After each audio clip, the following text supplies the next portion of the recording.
Il y a un problème, comme vous le savez déjà, dans nos écoles. De plus en plus d'enfants font des prières, font du voile intégral à l'université. Nicole Belloubet s'inquiète de la radicalisation et de l'islamisation de l'école française, qui normalement devrait être laïque. Et comme on l'a déjà vu dans d'autres vidéos, la gauche woke, dit progressiste, veut que l'école arrête d'être laïque. Il y a de la place pour tout le monde et la religion a totalement sa place dans l'école, ce qui est normalement totalement contraire aux valeurs de la gauche. Je vous rappelle, hein, à l'origine, la gauche, normalement, c'est anti-religion. Mais bon. On va voir qu'est-ce qui se passe et pourquoi Nicole Belloubet est aussi alertée.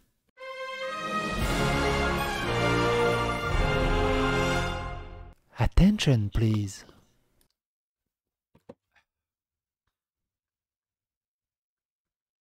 Alors, salut Franck. Donc je disais, c'est pas centré. Pourquoi c'est pas... Attends.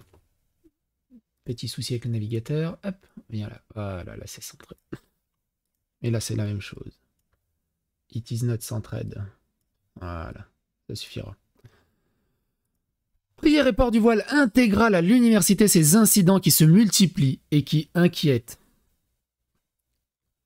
Relayées sur les réseaux sociaux, ces pratiques suscitent de vives réactions. Certains craignent qu'elles soient liées à l'influence des étudiants musulmans de France.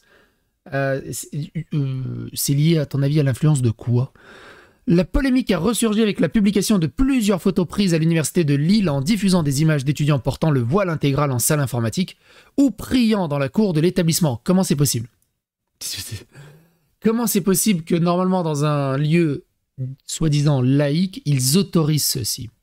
L'UNI alerte à nouveau sur l'absence totale de réaction de l'enseignement supérieur face à des faits purement illégaux, car depuis plusieurs mois, le syndicat étudiant de droite signale une multiplication d'incidents. À commencer par ceux dans les facultés lilloises, cette dernière qui admet avoir reçu 5 étudiants suite à des signalements pour des faits similaires, depuis la rentrée en septembre 2023, se défend pourtant concernant les images diffusées ce lundi 12 février. Contactée par le Figaro, elle assure ne pas avoir été saisie sur le sujet et maintient que les agents de sécurité veillent à rappeler et faire respecter les règles en cas de trouble. Plot twist, ça marche pas. C'est un truc de ouf, hein.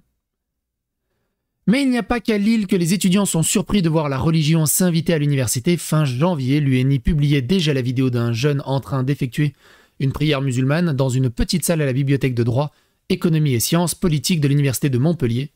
La scène filmée en décembre, juste avant les partiels, avait intrigué l'auteur de la vidéo. La BU était remplie. C'est quoi la BU? La bibliothèque universitaire était remplie. J'ai été étonné car je trouve que cela n'est pas un endroit adéquat pour prier, explique Jean. C'est incroyable. Incroyable.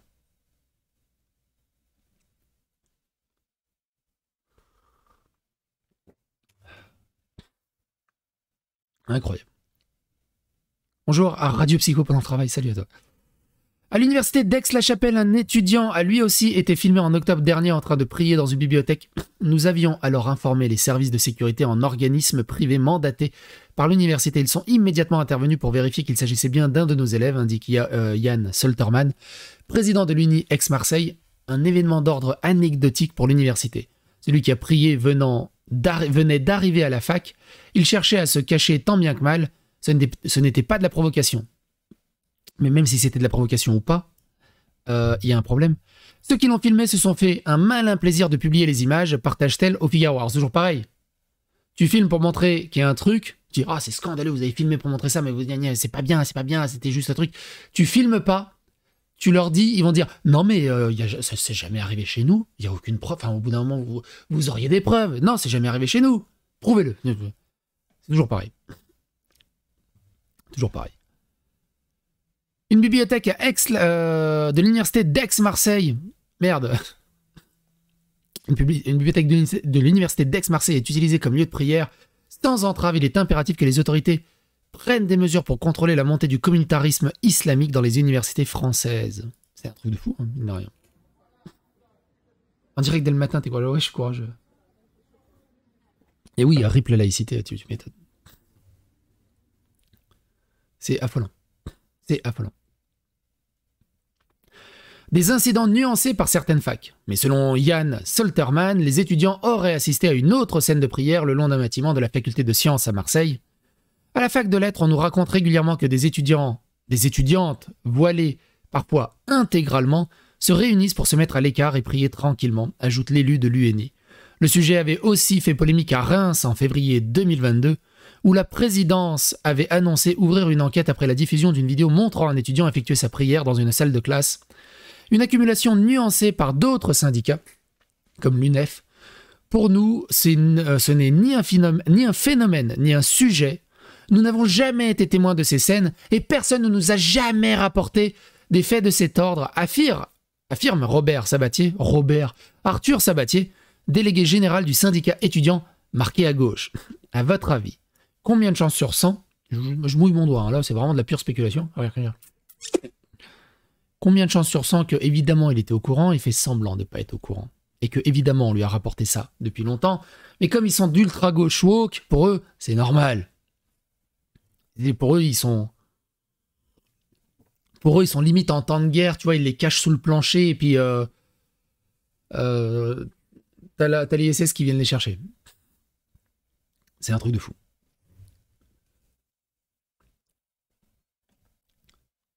C'est un truc de fou. Hein. Il est difficile de déceler pour le moment quelles revendications les étudiants musulmans de France comptent porter. Nous attendons de voir et nous surveillons cela de près. Mais ils n'ont aucune revendication. Ils prient à l'université.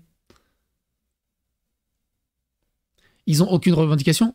Ils importent la religion à l'université. Point, en fait. Et vous laissez faire. Président de l'université.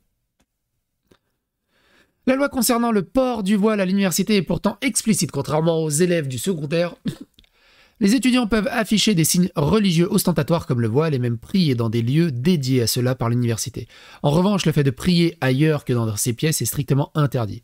Tout comme le port du voile intégral proscrit sur l'ensemble du territoire français depuis la loi de 2010, une règle d'ailleurs martelée par le ministère de l'Enseignement supérieur, la loi est parfaitement claire et les présidents d'établissements engagés par sa stricte application, si des incidents isolés et inacceptables peuvent exister, une réponse leur est systématiquement apportée par l'établissement. Alors non, le ministère va continuer à y veiller. Non. Une réponse leur est systématiquement apportée par l'établissement quand il y a un extrait qui va sur les réseaux sociaux et que ça crée un bad buzz. C'est le seul moment où il y a des réponses systématiques qui sont apportées. Sinon, c'est comme ça. Oui, pas de problème. Non. La multiplication de ces incidents ne doit rien au hasard, selon l'UNI. Pour le syndicat, la lente mais constante montée en puissance des étudiants musulmans de France en est en grande partie responsable. Le nombre de voix accordées à cette organisation a sensiblement augmenté lors des dernières élections du Crous. Ils ont obtenu leurs premiers élus à Strasbourg et cela s'est joué à peu de choses à Grenoble ou à Lille, explique le syndicat. Cette étiquette d'association musulmane peut interpeller dans des élections étudiantes, relève Michel Deneken, président de l'université de Strasbourg. Il est difficile de déceler pour le moment quelles revendications il compte porter. Nous attendons de voir et nous surveillons ça de près. Comment ça, c'est difficile de voir quelles revendications il porte? C'est une association? Ils ont un livre qui précise toutes leurs revendications. C'est hallucinant. Ils sont en pleine... C'est quoi? C'est takia le terme? Salut Kakou. C'est takia le terme? Oui, c'est la takia, je crois qu'on dit. Si cette progression inquiète, c'est parce que l'EMF n'est pas une organisation anodine, martèle l'UNI, fondée en 1989 sous le nom de Union islamique des étudiants de France. L'UICEF, cette dernière affiche un premier objectif, accueillir les étudiants étrangers de façon décente en œuvrant pour l'échange et la solidarité. Il s'agit en réalité du bras étudiant des frères musulmans installés en France, indique Florence Berco-Blacker, anthropologue, chercheuse au CNRS et auteure de Le frérisme et ses réseaux, l'enquête. Leur objectif est de transmettre l'éthique islamique dans la vie étudiante en l'y habituant doucement. Cela passe par une banalisation du voile, des distributions de nourriture halal, l'organisation de cercles d'enseignement religieux ou de maraudes, la félicitation la facilitation des rencontres entre musulmans ou la demande de salles de prière, développe la chercheuse. Une organisation prosélyte mais pas communautaire, poursuit Florence Berco-Blacker, puisqu'elle souhaite imposer les fondements de la société islamique qu'elle veut voir advenir, analyse dont se défend l'EMF, ces informations sont infondées. Nous sommes une association indépendante dénuée d'affiliation idéologique ou politique, estime l'organisation, et mon cul c'est du KFC. Ça me fait penser à un tweet que j'ai tweeté je crois hier soir, si je dis pas de bêtises.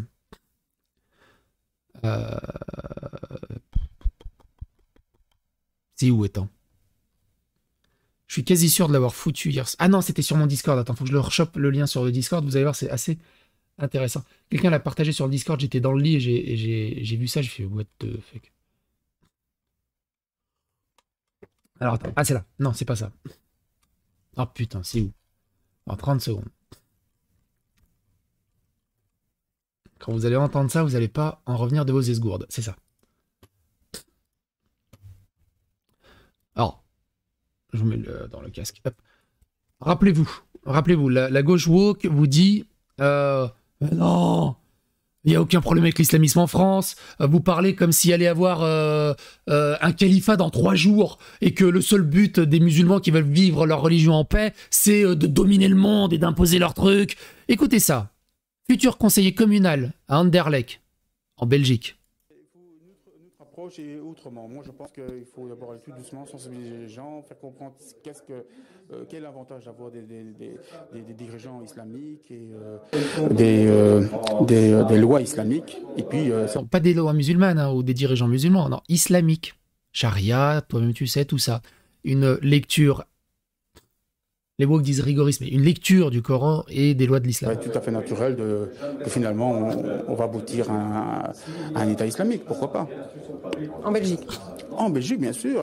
En tant que conseillers communaux, le Coran sera leur référence, afin de, je cite, faire tomber les masques des élus musulmans des partis traditionnels. La charia, je suis pour, c'est la loi islamique, je suis pour. C'est un combat de longue haleine, ça va prendre des décennies, peut-être un siècle, mais bon, le mouvement est lancé. Il faut notre approche est autrement. Le mouvement est lancé et des gens continuent à nier. Ce qui est quand même hallucinant.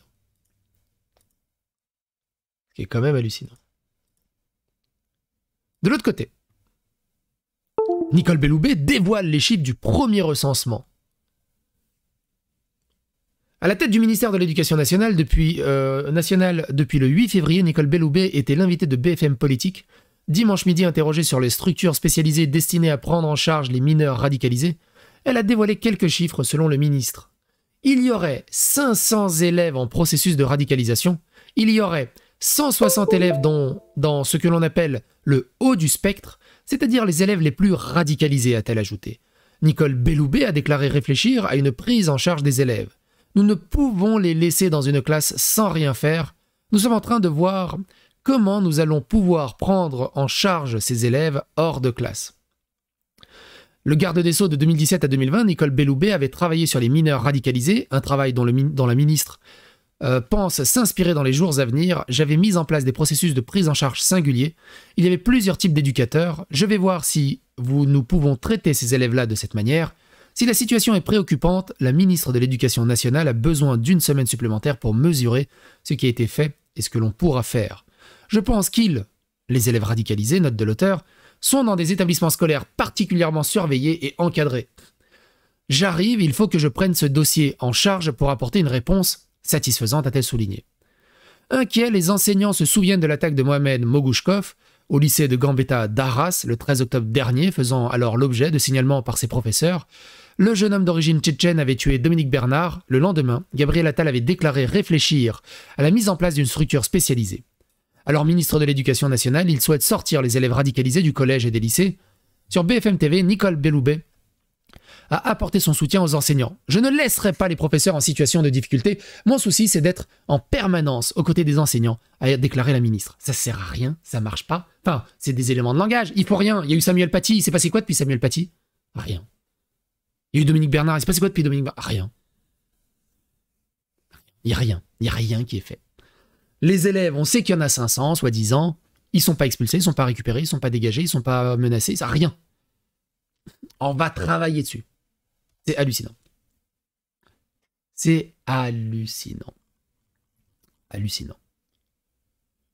Et vous, qu'est-ce que vous en pensez? N'hésitez pas à donner votre avis et votre opinion dans les commentaires. Surtout, partagez autour de vous ces informations, ces histoires. Abonnez-vous, likez, clocher, toi-même tu sais, rejoins la chaîne, blablabla. Et bon courage pour la France, ça devient très compliqué.